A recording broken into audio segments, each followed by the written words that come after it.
"She's just a mechanic, not a pilot. Stand aside." The commander shouted across the base as snow began to fall. The medical helicopter sat motionless. No one dared to fly, but the small woman didn't back down. She climbed into the pilot's seat, put on her gloves, started the engine in silence. 30 minutes later, rotor blades whirred through the blinding snow. 5 soldiers came home alive. The only pilot that day was the mechanic. Meet Corporal Ellie Tran, 29 years old, chief maintenance technician for UH-60 Black Hawk helicopters at Cold Ridge Base, Alaska. The harshest, most unforgiving military outpost in North America.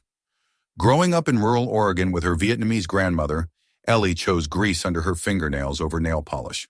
While other girls played with dolls, she dismantled radios and rebuilt lawnmower engines. Her grandmother used to say, "Con Guy, your hands speak to machines in ways your mouth never could." She joined the Army at 18 with one dream: getting closer to aircraft than anyone else alive. For 11 years, she'd been the ghost behind every successful flight. The one who checked rotor blade tension at 4 a.m. The one who diagnosed engine problems by sound alone. The one who could strip and rebuild a transmission blindfolded, but never the one allowed in the pilot's seat. Despite earning her civilian pilot's license from Portland Flight Academy, paying for every hour with weekend mechanic jobs, her military superiors refused recognition. Not through official military pilot training channels, they'd say dismissively, as if her civilian certificate was printed on toilet paper. December 15th, minus 32 degrees Fahrenheit. Wind gusts hitting 40 knots. A 6-person reconnaissance patrol, call sign Bravo Team, reported losing radio contact while navigating the treacherous Valker Canyon Pass. Thick snow, hurricane-force winds, radar systems rendered completely useless by electromagnetic interference from the storm. The base emergency alarm shrieked across every building. Red lights flashed. Boots pounded on frozen concrete. A combat search and rescue team assembled in the briefing room. Maps spread across tables. Weather reports scrolled on monitors showing impossible flying conditions. Every qualified pilot studied the data and reached the same conclusion. Mission impossible. Too dangerous. Career suicide. Zero visibility meant certain death. One by one, each pilot declined the mission. Lieutenant Rodriguez shook his head. Captain Martinez cited safety protocols. Major Stevens referenced Regulation Charlie 7 about minimum weather requirements. Ellie heard the heated discussions from her workshop, where she was replacing hydraulic seals on UH-60 tail number 472. Her fingers worked methodically, but her ears tracked every word through the thin walls. Radio chatter grew more desperate.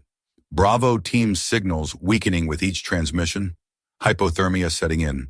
Time running out like sand through an hourglass. She wiped her hands clean, set down her torque wrench, and walked toward the briefing room. UH-60 number 4 is mission ready, she announced quietly. "I just finished the complete maintenance cycle this morning. All systems green." Lieutenant Hartley spun around, his face flushed with frustration and barely controlled anger. "Corporal Tran, you're a mechanic, not a pilot. This is a combat situation requiring actual flight certification. Stand aside and let the professionals handle this." Ellie's hand instinctively moved to her father's dog tags hanging beneath her uniform. Master Sergeant David Tran, Air Force Pararescue, killed in action during a hurricane evacuation mission off the Gulf Coast when she was 12 years old. His final radio transmission still echoed in her memory 17 years later. If you've ever been underestimated just because people didn't know what you'd learned in silence, leave a dot in the comments. 45 minutes passed. The storm intensified. Every qualified pilot found new reasons to avoid the mission. Bravo Team's radio signals grew weaker, more desperate, more distant. Ellie returned to her workshop, but instead of picking up tools, she opened her personal locker. Inside hung her father's flight suit, the one the military had returned with his personal effects. She'd kept it pressed and clean for 17 years, waiting for the right moment. This was that moment. She slipped into the familiar fabric, adjusted the shoulder straps, and zipped it up slowly. The name tape still read TRAN in faded black letters. For the first time since childhood, she felt her father's presence like a warm hand on her shoulder. From the locker's top shelf, She retrieved his leather-bound technical manual. Dog-eared pages filled with handwritten notes, diagrams, and maintenance procedures. On the final page, written in his precise handwriting, were the words that had shaped her entire adult life. Ellie, if you're ever in a position to choose between safety and saving lives, choose life over silence. The machines will tell you what they need. Trust them. Trust yourself. Love, Dad. She tucked the manual under her arm and walked toward UH-60 number 472. Only one person intercepted her path. Staff Sergeant Miguel Ramirez, 63 years old, crew chief with 38 years of flight experience. The man who had flown rescue missions with her father during the Hurricane Katrina operations. Mija, he said quietly, using the Spanish endearment he'd called her since she arrived at Cold Ridge. Are you absolutely certain about this? Flying blind in a Category 4 blizzard without ground radar support? That's not just dangerous. That's a death sentence wrapped in good intentions. Ellie stopped walking and looked directly into his weathered face. His eyes held the same concern she'd seen in her grandmother's expression every time she'd attempted something beyond her supposed capabilities. Sergeant Ramirez, she said, her voice steady as steel. If I don't go right now, who exactly is going to bring those 5 soldiers home to their families? The question hung in the frozen air between them, like a challenge to the universe itself. Ramirez studied her face for a long moment. Then, without breaking eye contact, he reached into his pocket and withdrew his senior crew chief access card, the magnetic strip that could override cockpit security locks. Your father would be proud, he whispered, pressing the card into her gloved hand. He always said you had more natural flight instinct than pilots with 10,000 logged hours. Inside the helicopter's cabin, familiar territory welcomed her home. Every switch, every gauge, every warning light had been touched by her hands during countless maintenance procedures. She probably knew this aircraft's personality better than her own, but knowing and flying were different animals entirely. She strapped herself into the pilot's seat, adjusted the mirrors, and began her pre-flight checklist from memory. Fuel pumps, check. Hydraulic pressure, nominal. Engine temperature parameters, all green. Rotor system diagnostics, perfect. Through the windscreen, visibility measured exactly 0. The weather station reported sustained winds at 65 knots with gusts exceeding 80. Snow fell so thickly it looked like flying through a milkshake. No wonder every certified pilot had refused this mission. This wasn't just challenging flying.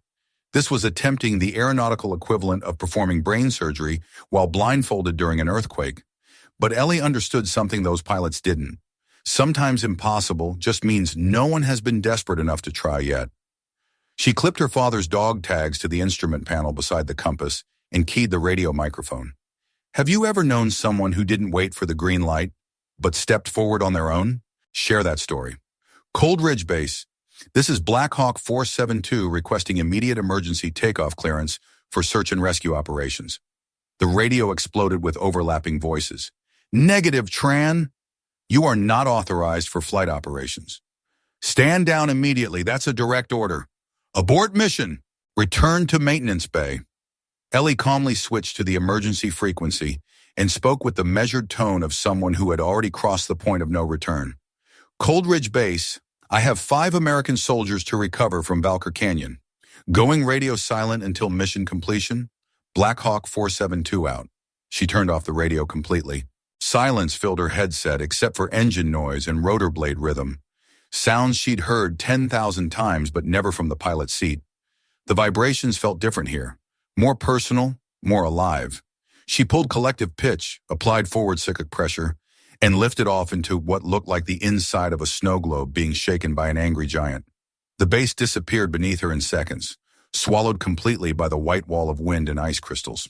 Flying in 0 visibility required abandoning normal human senses and trusting instruments completely.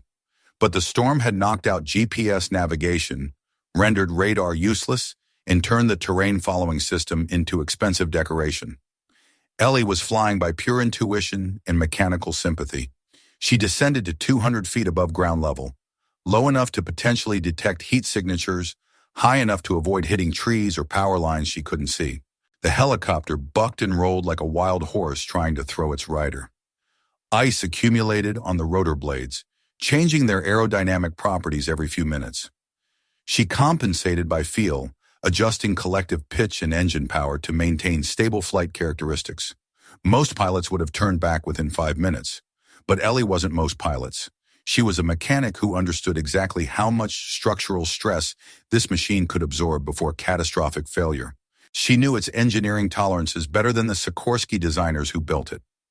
After 18 minutes of flying through what felt like being inside a washing machine filled with concrete mix, her thermal imaging scanner detected the first heat signature. 4 human forms clustered together in a shallow depression, using emergency blankets and body heat to keep an injured teammate conscious. Ellie began her descent, fighting crosswinds that tried to slam her into invisible canyon walls. The rotor wash kicked up snow clouds that made visibility even worse, if that was possible. At 50 feet altitude, she opened the rear cabin door and activated the external loudspeaker. United States Army Black Hawk medical evacuation. Move to the aircraft immediately. Through the swirling snow, she saw soldiers stumbling toward her helicopter, carrying their wounded comrade between them. One soldier's voice crackled through his radio to base operations. "Holy Mother of God! Who did they send?" Staff Sergeant Ramirez answered from the operations center. "They sent the mechanic." But according to Bravo Team's personnel roster, 6 soldiers had departed on patrol. She'd only recovered 4. 2 were still missing somewhere in this frozen hell.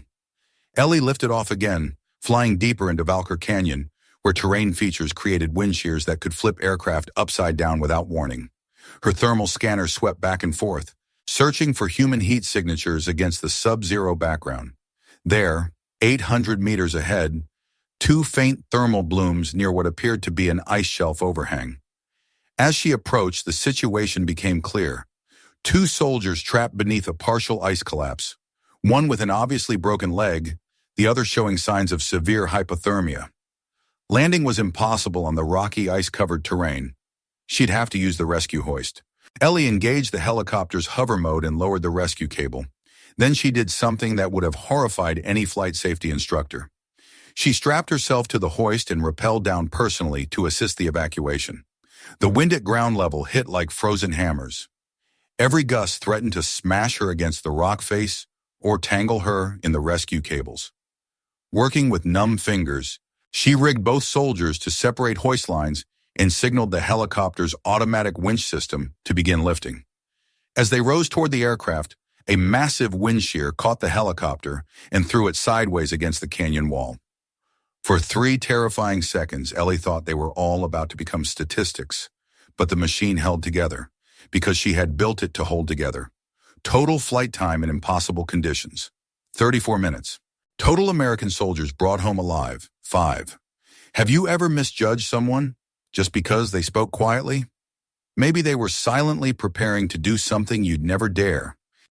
When Black Hawk 472 touched down at Cold Ridge Base, the entire garrison stood at attention in the falling snow. 300 soldiers formed perfect ranks on the flight line, their breath creating clouds in the -40 air. Nobody spoke. The only sounds were rotor blades winding down and wind whistling through the base structures. Then from somewhere in the formation, one soldier began clapping slowly. Another joined, then another. Within seconds, thunderous applause echoed off every building, punctuated by cheers and whistles. Lieutenant Hartley approached the aircraft as Ellie shut down the engines. His face showed emotions he struggled to control: embarrassment, respect, and something approaching awe. "Corporal Tran," he said formally, then stopped and started over. "Ellie, I was completely wrong. You're not just a mechanic. Hell, I don't know what you are, but you're sure as shit not just a mechanic." Ellie removed her flight helmet and gloves, then climbed down from the cockpit. Her legs felt unsteady after 34 minutes of fighting physics and weather simultaneously. "Sir, with all due respect," she replied quietly, "I am still a mechanic. Today I just happened to be a mechanic who knew how to fly the machine I'd spent 11 years maintaining." 1 week later, the base commander organized an official medal ceremony. The Army wanted to award Ellie the Distinguished Flying Cross and fast-track her into pilot training. She didn't attend the ceremony. Instead, she was in Hangar 7, performing routine maintenance on UH-6472. cleaning, inspecting, and caring for the machine that had trusted her with 5 lives and brought them all home safely. Staff Sergeant Ramirez found her there, holding a handwritten letter from Sergeant First Class Johnson, one of the soldiers she'd rescued from the ice shelf. "Ma'am, I never saw your face clearly through all that snow and chaos, but lying on that cold helicopter floor, listening to those engines fighting the storm, I knew I was being saved by someone who didn't need medals or recognition. Someone who just did what needed doing because it needed doing. Thank you for bringing us home." Ellie folded the letter carefully and placed it inside her father's old technical manual, right next to his final message about choosing life over silence. The letter meant more than any medal or commendation ever could. That evening, alone in the hangar with her helicopter, she understood something profound. She didn't need anyone to call her pilot anymore. She didn't need the title or the recognition. She just needed the opportunity to do what she'd always known she could do: save lives with machines she understood better than most people understood themselves. If you believe people don't need titles to do the right thing, follow this channel. Every video gives back honor to someone who was once overlooked. Some people aren't permitted in the cockpit, but they're the only ones brave enough to start the engines when everyone else steps backward. Some people don't wear officers' rank on their shoulders, but they carry the weight of human souls in their capable hands. Don't rush to judge anyone by their job title or position in the hierarchy, because sometimes the person who fixes the machine understands exactly how to operate it. When bringing people home is the only thing that matters. The real heroes aren't always wearing the expected uniforms or carrying the anticipated credentials. They're the ones who step forward when stepping forward becomes the only moral choice remaining.